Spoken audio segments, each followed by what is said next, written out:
Finally Sheikh হাসিনারও ফাঁসির রায় হয়ে গেল। আর তার ফাঁসি হবে কিনা বাংলাদেশে সেটা এখন পর্যন্ত কেউই নিশ্চিত না।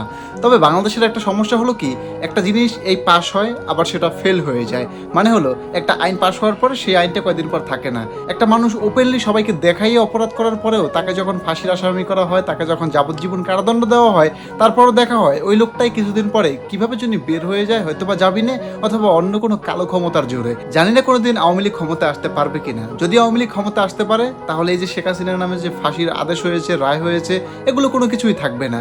আবার এমনও হতে পারে শেখ হাসিনা ক্ষমতায় আসলো না বা আওয়ামী লীগ আসলো না, অন্য কোনো রাজনৈতিক দল ক্ষমতায় আসলো, তাদের মাধ্যমে তাদের সাথে ভালো সম্পর্ক তৈরি করেও হয়তোবা শেখ হাসিনা বেঁচেও যেতে পারে। কারণ এটা বাংলাদেশ, এখানে আজকে সংবিধান একটা, কালকে হলো আর একটা, পরশু হলো আর একটা। যখন যারা ক্ষমতা থাকে, যখন যাদের কথায় দেশ চলে, তখন তাদের মতন সংবিধান গঠিত করা হয়। কারণ নির্দিষ্ট কোনো সংবিধান নাই।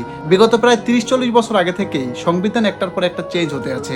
যে ক্ষমতায় আসে সে তার মতন করে একটার পর একটা সংবিধান তৈরি করে, আর যে সবাই নিজের মতো সংবিধান তৈরি করে, সে তার মতো সংবিধানটা চালায়। সে যখন ক্ষমতা হারিয়ে ফেলে তখন নতুন দল ক্ষমতায় আসে, আর নতুন দল যখন ক্ষমতায় আসে তখন সে আবার ওই সংবিধান বাদ দিয়ে নতুন সংবিধান তৈরি করে তার সুযোগ অনুযায়ী, তার সুবিধা অনুযায়ী। আর সেই বাংলাদেশেই এখন শেখ হাসিনার মতো একটা খুনির ফাঁসির আদেশ হয়েছে। আর সেই আদেশটা আদৌ কি কার্যকর হবে সেটা আমরা জানি না।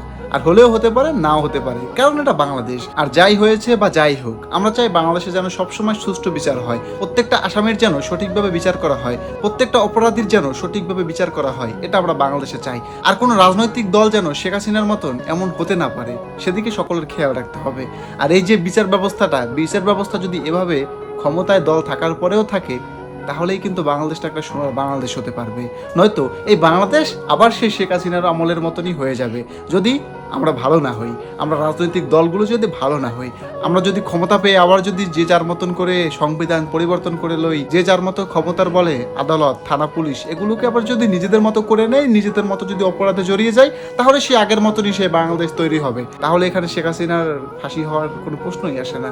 আর যদি সামনে বাংলাদেশ সুষ্ঠু হয়, সুন্দর হয়, ভালো হয়, রাজনৈতিক দলগুলো যদি সঠিকভাবে দেশটা পরিচালনা করতে পারে, তাহলে শেখ হাসিনার ফাঁসি দিতেই হবে। তবে আমরা সকলে আশাবাদী সামনে যেন এমন সুষ্ঠু বিচার বাংলাদেশের সর্বক্ষেত্রে সবসময় হয়। সকলে ভালো থাকবেন, সুস্থ থাকবেন, এবং অবশ্যই আপনার মতামত আপনি এক লাইনটা হলেও কমেন্টে লিখে যাবেন।